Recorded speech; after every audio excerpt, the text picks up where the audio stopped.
I'm curious about your reaction when you first read the script, about the film, the ambition, the scope of the movie.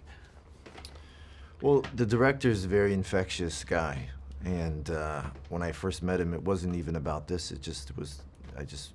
We met as a general meeting, and he was just very passionate about making films that you didn't want to watch on your iPhone, that you wanted to go to the movies to see, and you wanted to see with an audience. And it was,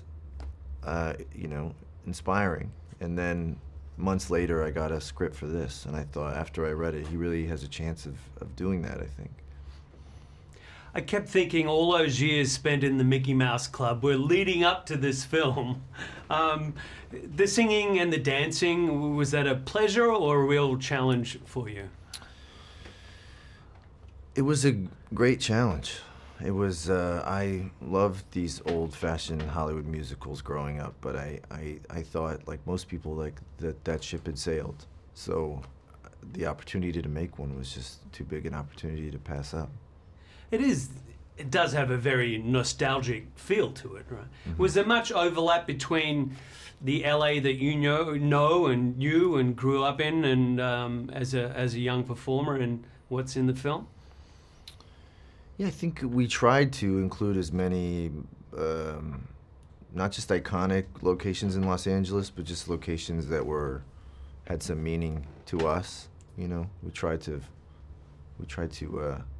It was a very collaborative pre-production process. We were often, for instance, Angel's Flight, which is a really special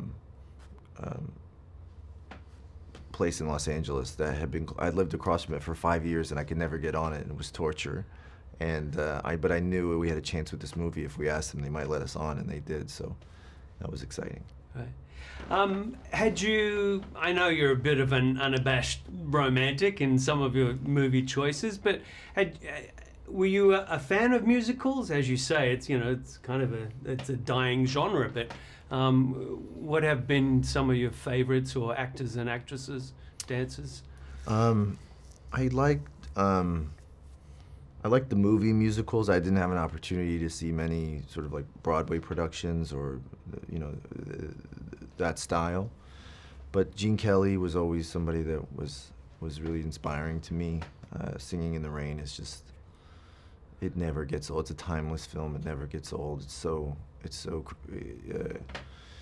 experimental in a lot of ways, but it's very accessible too. And so those were the films. I mean, Singing in the Rain, American in Paris, I think those were the ones that I personally really loved. Fantastic films, yeah. How arduous was the preparation, rehearsing, playing the piano to be able to be convincing as a jazz musician?